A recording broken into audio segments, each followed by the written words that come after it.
Olá, boa noite. Comissão de Constituição e Justiça da Câmara decide pela continuidade da prisão do deputado Chiquinho Brazão, acusado de mandar matar Marielle Franco. Decisão final é do plenário, que vota neste momento. No Brasil, a inflação desacelera em março e fica abaixo das projeções do mercado. Já nos Estados Unidos, a taxa fica acima do esperado. E você vai ver também. Ministros respondem a ataques de Elon Musk pela primeira vez. Presidente defende a corte. Empresário americano que nunca produziu um pé de capim nesse país, ouve falar mal da corte brasileira, dos ministros brasileiros e do povo brasileiro. Bandidos se passam por recrutadores na internet e aplicam golpes em pessoas desempregadas. Agora no Rede TV News.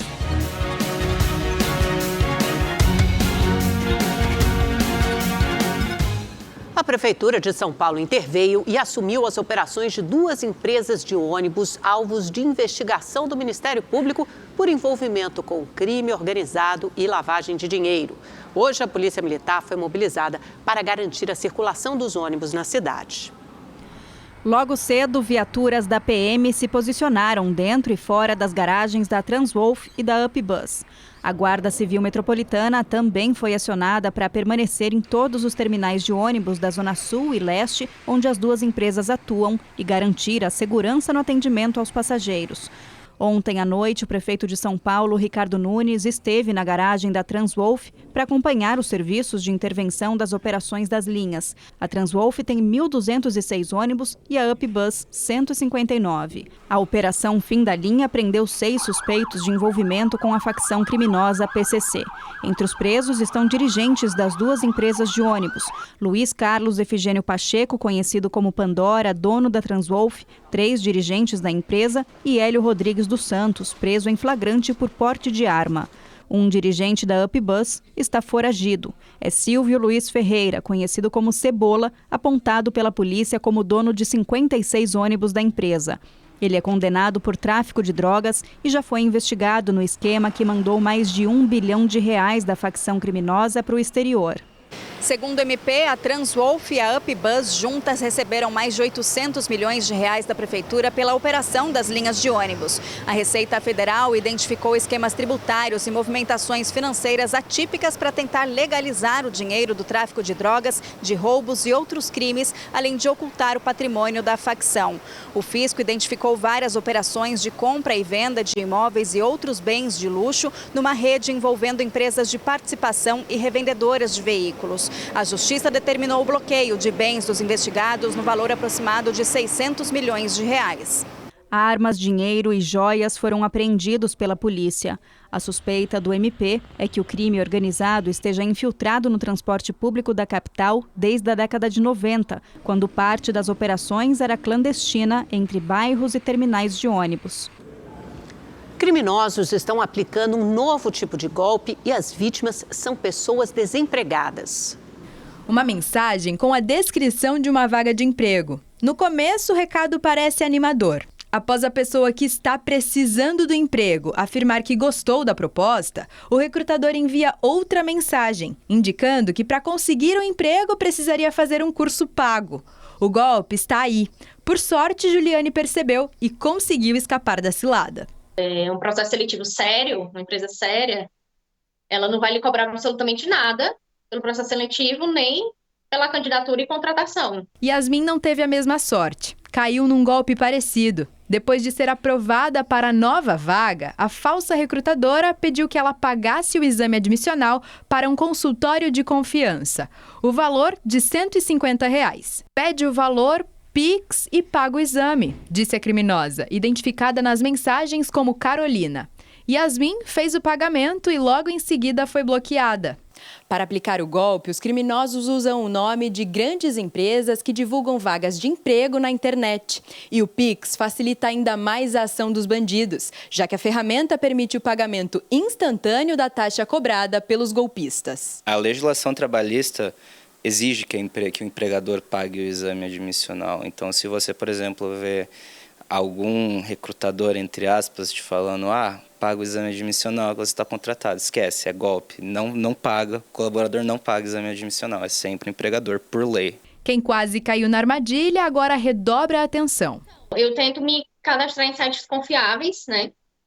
E quando acontece isso, eu ignoro, né? Já deixo da caixa de spam. Se eu vejo uma outra vaga que tem esse mesmo endereço de e-mail, essas mesmas características, eu já não me candidato mais. A namorada do condutor da Porsche que matou o motorista de aplicativo no acidente negou que Fernando Sastre, o motorista, ingeriu bebida alcoólica antes de dirigir. Ao vivo, a repórter Estela Freitas, que está em frente à delegacia que investiga o caso, traz as informações para a gente. Boa noite para você, Estela. Oi, Augusto, uma boa noite a você, boa noite a todos.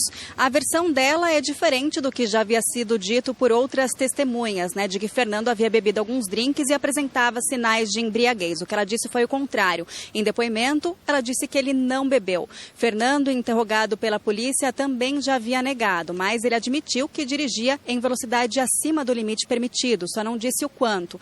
Lembrando que Fernando foi indiciado por homicídio com dolo eventual, quando se assume o risco de matar, lesão corporal e fuga do local do acidente, o que ele também nega. Fernando responde aos crimes em liberdade. Isso porque a justiça já negou 2 vezes o pedido da polícia de prisão, mas colocou aí algumas medidas restritivas, como o pagamento de fiança no valor de R$500 mil em até 48 horas, a suspensão da CNH, a apreensão do passaporte e também a ordem de entregar o celular que ele usava no dia do acidente em até 24 horas. Fernando também não pode deixar a cidade de São Paulo por mais de 8 dias e ele está impedido de se aproximar do amigo Marcos Vinícius, que estava com ele dentro do carro no momento do acidente, também de testemunhas e de seus familiares. Ele também não pode frequentar a casa de pôquer e o restaurante onde ele esteve antes do acidente. A defesa dele disse que só recebeu as informações oficiais sobre essas medidas restritivas hoje à tarde. Daí então passando a valer esse prazo de 24 horas para entregar o celular e 48 horas para o pagamento da fiança no valor de R$500 mil. Uma outra informação é que esse amigo dele, o Marcos Vinícius, ele estava em coma induzido, mas acordou e foi transferido da UTI para um quarto onde ele permanece internado sem previsão de alta. Augusto, Amanda. Obrigada, Estela. Tudo muito triste. No mês de prevenção ao bullying e à violência nas escolas, instituições de ensino de todo o país promovem ações de conscientização. Em Belo Horizonte, um episódio recente de racismo virou caso de polícia. A filha de Ludmila estuda em uma escola pública da capital mineira. A menina de 9 anos teve o rosto substituído por um macaco em uma foto. A montagem foi feita por uma colega de sala de aula que ainda publicou a imagem numa rede social. Foi um crime, ela foi vítima de um crime. Eu fiquei nervosa, me deu vontade de ir na casa dela porque mora perto. Deu vontade de chamar a polícia. A menina teve alterações no comportamento e há 2 semanas está com medo de voltar para a escola. A família registrou o boletim de ocorrência e entrou com uma representação na Polícia Civil. Todos os outros meios legais, eu, o pai dela e minha família estamos correndo atrás, sim. Porque, infelizmente, o bullying ainda existe demais. E o racismo ainda está pesado demais. Abril é o mês de prevenção ao bullying e à violência nas escolas. Os insultos, agressões, atos de humilhação e intimidação provocam graves danos psicológicos nas vítimas. É a questão das crises de ansiedade, automutilação, estados depressivos mesmos que essas crianças e adolescentes entram. As denúncias de casos de violência nas escolas aumentaram cerca de 50% no ano passado. Nos primeiros 9 meses, o Ministério dos Direitos Humanos e da Cidadania registrou quase 10 mil chamados por meio do Disque 100. Mais de 50 mil violações de direitos foram identificadas.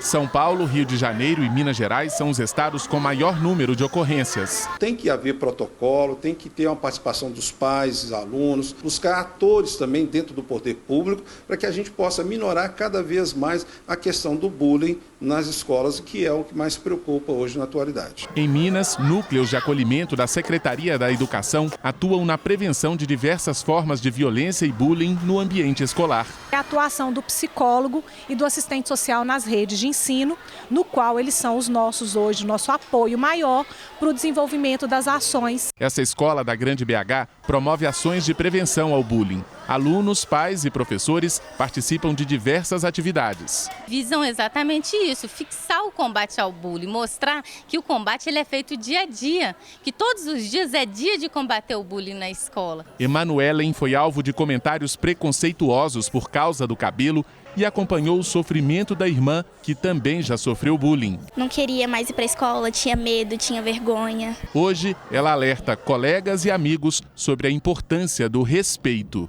O mais importante é a gente não fazer com os outros o que a gente não quer que seja feito com a gente. Aí isso pode acabar, levar a pessoa até eu não querer mais ir para a escola e perder um futuro incrível que ela tem pela frente, de um bom advogado, de uma boa médica. Voltamos agora para Brasília porque terminou a votação que decide o futuro de Chiquinho Brazão, suspeito de ser o mandante do assassinato de Marielle Franco e do motorista Anderson Gomes. Já saiu o resultado, né, Anderson? Como é que ficou essa votação?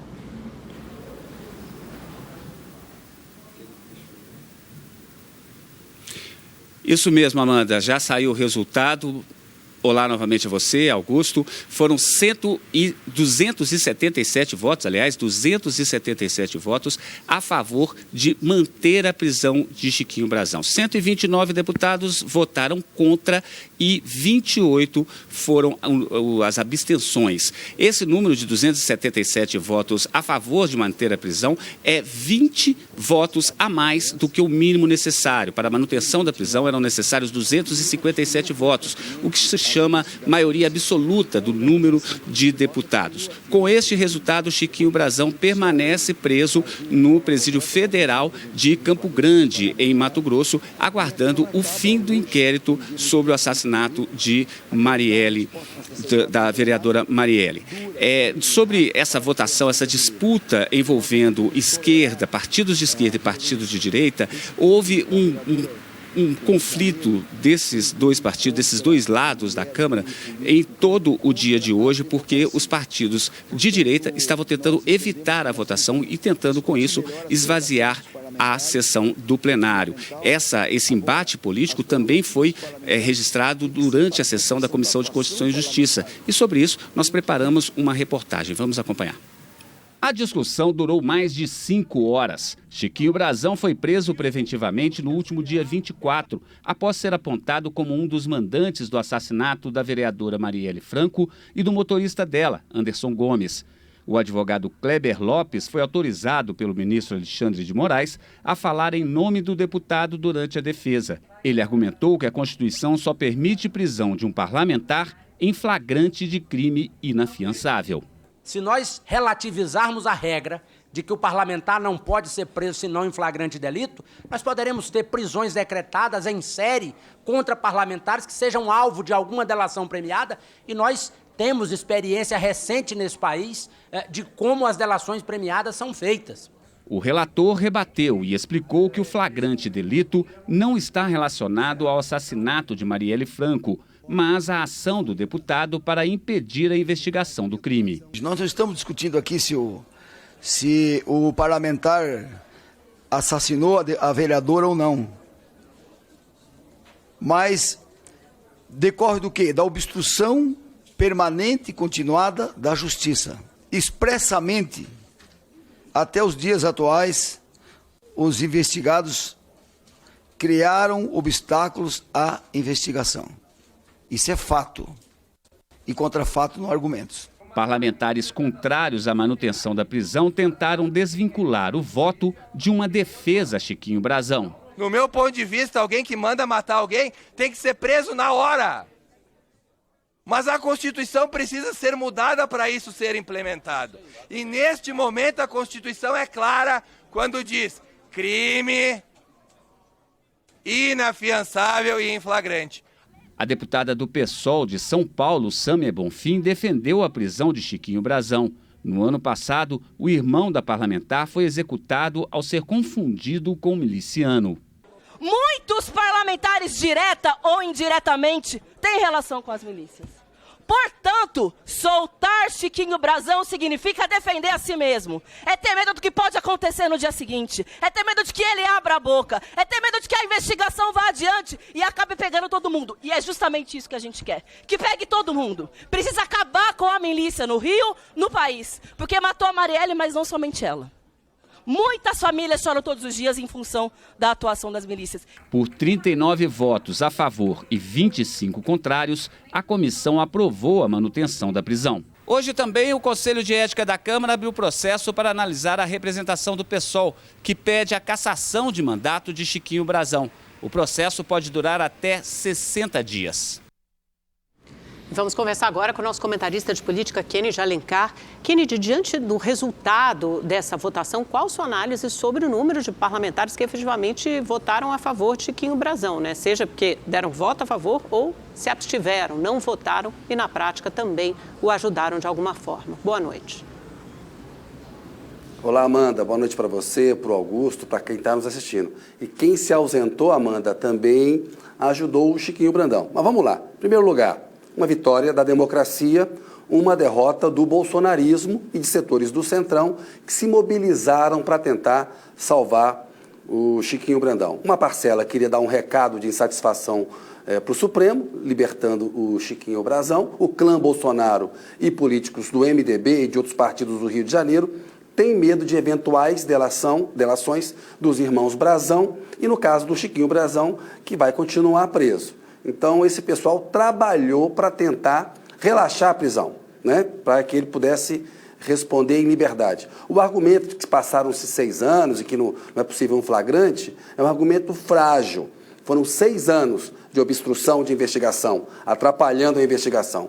Portanto, é uma vitória da democracia e uma derrota do bolsonarismo e de setores retrógrados da política brasileira. Agora, Amanda, é uma vitória apertada. Foram 20 votos apenas a mais do que os necessários. Eram necessários 257 votos, maioria absoluta. E vamos aos números. 129 tiveram a coragem de votar, colocar a cara a favor do Chiquinho Brazão. 28 se abstiveram, como a gente estava comentando há pouco. E 79 se ausentaram. Amanda, são 236 parlamentares que, direta ou indiretamente, quiseram proteger aquele que é apontado como um dos mandantes do assassinato da Marielle Franco. É muito grave. Isso mostra como a ameaça do autoritarismo, da extrema-direita, a contaminação da política pelo crime organizado, que está muito clara no Rio de Janeiro, como é preciso enfrentar, Amanda. Hoje, o Congresso, a Câmara, deu uma resposta, mas uma resposta que passou raspando, porque 236 deputados, na prática, procurarem ajudar um criminoso como o Chiquinho Brandão é muito preocupante para a democracia. Amanda e Augusto. Difícil de acreditar, né, Kennedy? Obrigado. Boa noite para você.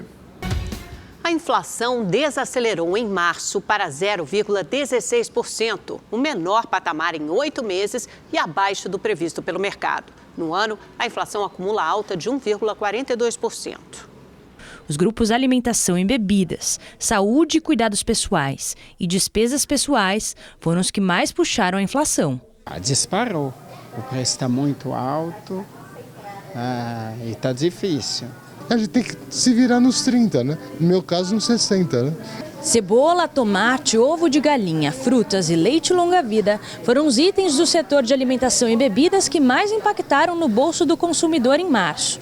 Um aumento que vem sendo sentido há alguns meses, principalmente por conta das mudanças climáticas. E o que a gente pode perceber é que a feira continua cara, os itens mais básicos e que tem o maior impacto na população, principalmente mais pobre, que os fatores climáticos ainda estão fazendo uma pressão inflacionária sobre alimentos.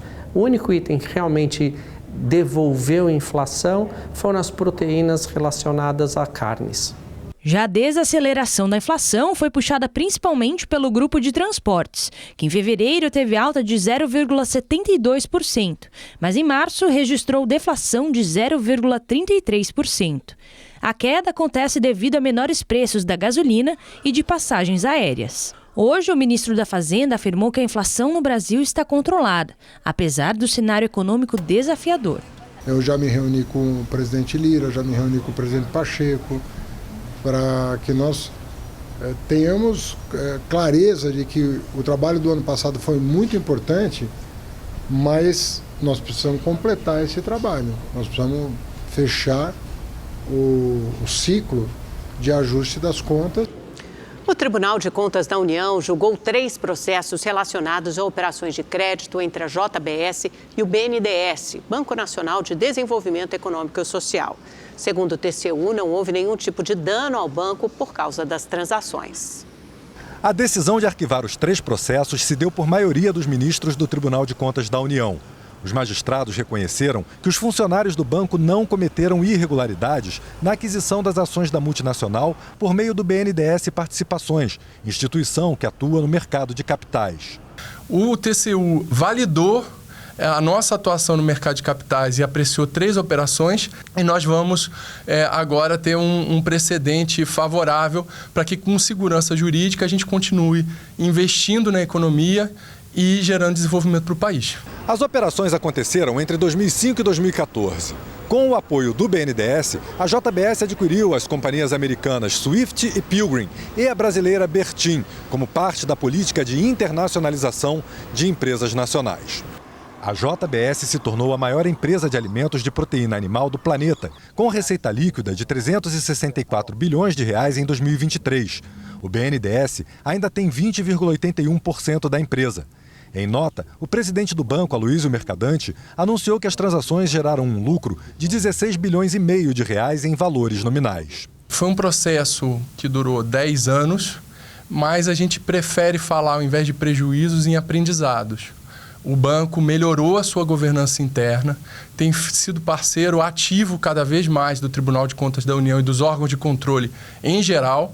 E o que pode deixar de legado para a sociedade brasileira é uma evolução nas nossas políticas públicas de atuação no mercado de capitais, e agora a gente atua com muito mais transparência. O banco, ano passado, foi eleito a instituição mais transparente do Brasil e continua avançando nos seus processos internos. O ministro do Supremo Tribunal Federal, Alexandre de Moraes, se manifestou pela primeira vez após os ataques do bilionário Elon Musk. Outros ministros do STF também se posicionaram. No início da sessão plenária, o ministro Gilmar Mendes destacou que hostilidades contra qualquer ministro ofende a todos. E as empresas que operam no Brasil precisam seguir a legislação do país. Por trás da retórica nefasta, que haveria uma liberdade limitada no ambiente virtual, o que existe é mero interesse escuso, voltado à obtenção de rendoso lucro às custas de divulgação de inverdades com propósitos políticos cada vez mais claro, segundo se percebe das investigações realizadas. O ministro Alexandre de Moraes reforçou que as redes sociais não podem ser usadas para fins ilícitos. O Supremo Tribunal Federal, a população brasileira, as pessoas de bem, sabem que liberdade de expressão não é liberdade de agressão. Sabem que liberdade de expressão não é liberdade para a proliferação do ódio, do racismo, da misoginia, da homofobia. Sabem que liberdade de expressão não é liberdade de defesa da tirania. E talvez, presidente, alguns alienígenas não saibam, mas passaram a aprender e tiveram conhecimento da coragem e seriedade do Poder Judiciário brasileiro. Mais cedo, o presidente Lula também falou sobre o bilionário. Nós temos uma coisa muito séria neste país e no mundo, que é se a gente quer viver num regime democrático ou não quer viver num regime democrático.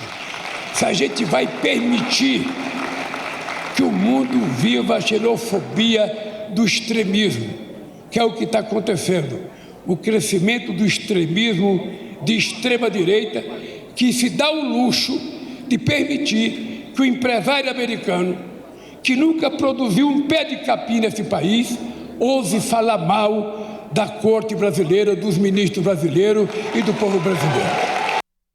O programa Minha Casa Minha Vida vai construir 122 mil novas moradias em áreas rurais e urbanas. O anúncio foi feito pelo presidente Lula. Para esta etapa, chamada de Minha Casa, Minha Vida, Entidades e Rural, o governo destinou 11 bilhões e 600 mil reais. O objetivo é atender famílias que vivem em comunidades quilombolas, povos indígenas e grupos vulneráveis, como mulheres, chefes de família e pessoas que vivem em áreas de risco. Famílias organizadas por entidades privadas sem fins lucrativos também vão ser contempladas. E na semana que vem, o governo promete lançar um programa para famílias de renda média. Tem cada que não quer casa de 40 metros quadrados ou 50. Tem cada que quer uma de 80. Tem cara que quer uma de 90, sabe? Nós vamos fazer agora um projeto para atender essa gente. Durante o evento, o presidente também falou sobre a ameaça de greve dos servidores federais. Hoje, o ministro da Fazenda, Fernando Haddad, disse que a equipe econômica faz os cálculos para ver se há espaço para reajuste aos servidores nos próximos anos. Para este ano de 2024, a categoria discute o aumento na tabela de benefícios, como o auxílio alimentação.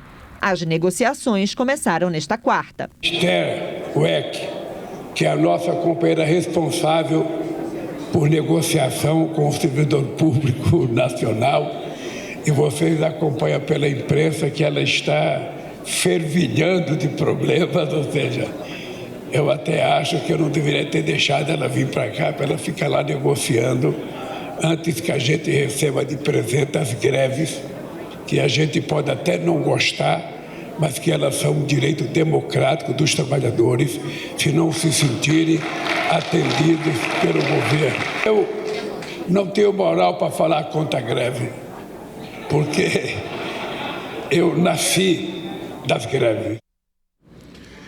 E o Ministério da Gestão e da Inovação em Serviços Públicos apresentou uma proposta de acordo parcial aos servidores. Ela prevê o reajuste dos valores dos benefícios dos funcionários do Executivo Federal.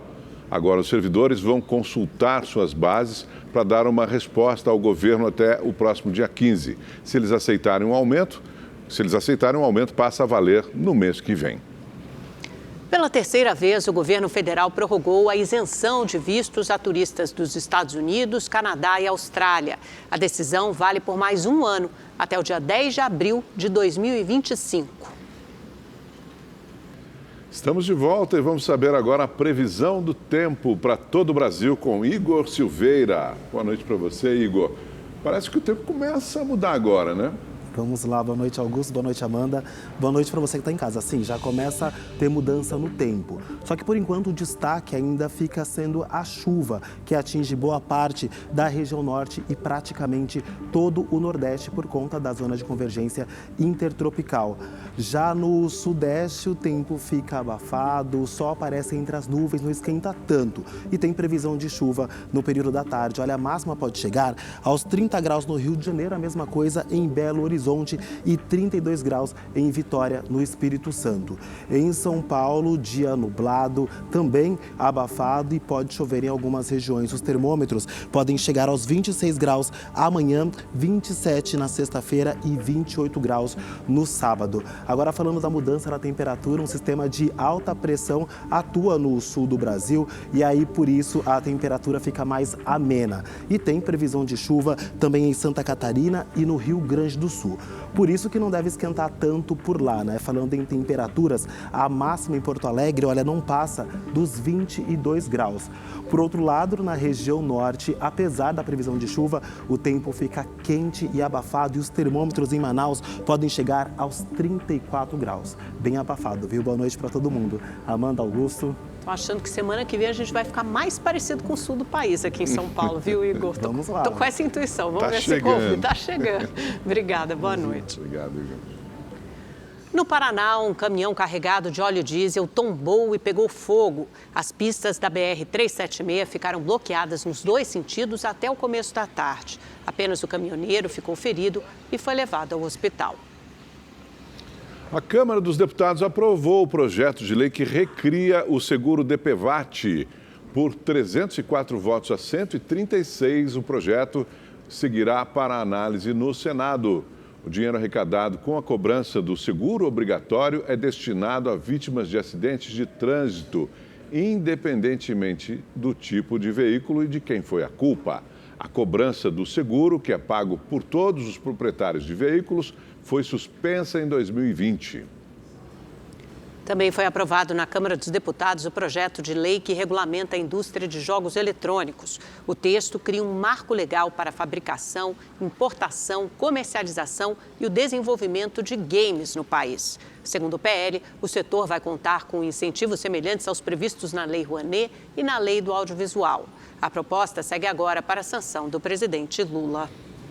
E o BNDES lançou um edital para selecionar projetos de proteção de corais na costa brasileira. A iniciativa vai destinar 60 milhões de reais em recursos, sendo 30 milhões do próprio banco e o restante de parceiros privados para a iniciativa. O Brasil tem os únicos recifes de corais do Atlântico Sul, concentrados principalmente na região Nordeste. As inscrições vão até o dia 5 de julho. A Braskem admitiu a responsabilidade pelos danos provocados pelo afundamento do solo em Maceió. O vice-presidente da Braskem, Marcelo Arantes, tinha o direito de permanecer em silêncio nas questões em que pudesse ser incriminado durante o depoimento na Comissão Parlamentar de Inquérito do Senado. Mesmo assim, o representante da empresa respondeu às perguntas. A Braskem tem sim a contribuição e é responsável pelo evento acontecido em Maceió. Isso já ficou claro. Não é à toa que todos os esforços da companhia têm sido colocados para reparar, mitigar e compensar todo o dano causado da subsidência na região. Desde 2018, a extração da mineradora resultou na retirada de mais de 60 mil pessoas de 14 mil imóveis. Um ano depois, em 2019, a empresa interrompeu as atividades.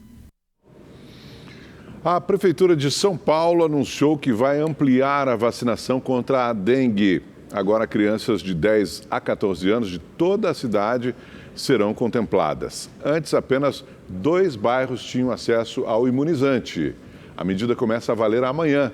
O anúncio ocorre no mesmo dia em que o estado de São Paulo atingiu mais de 500 mil casos da doença. Para a vacinação, é preciso estar acompanhado de um responsável com documento de identidade, cartão de vacina, comprovante de residência ou escolar e não ter tido dengue nos últimos 6 meses. Na tarde desta quarta-feira, a Força Aérea Brasileira interceptou, próximo a Rondônia, uma aeronave suspeita de transportar drogas que entrou clandestinamente no espaço aéreo brasileiro, vindo da Bolívia. O policiamento do espaço aéreo determinou o pouso obrigatório na cidade de Cacoal. Após descumprir as ordens da FAB, um tiro de aviso foi dado. Depois disso, a aeronave fez um pouso forçado em uma área de difícil acesso de Rondolândia, no Mato Grosso. Após o pouso, os suspeitos colocaram fogo na aeronave e fugiram do local. E o Rede TV News, então, desta quarta-feira fica por aqui. Obrigado pela sua companhia, uma ótima noite. Voltamos amanhã, a partir das 7h15. Esperamos por você. Até lá. Boa noite.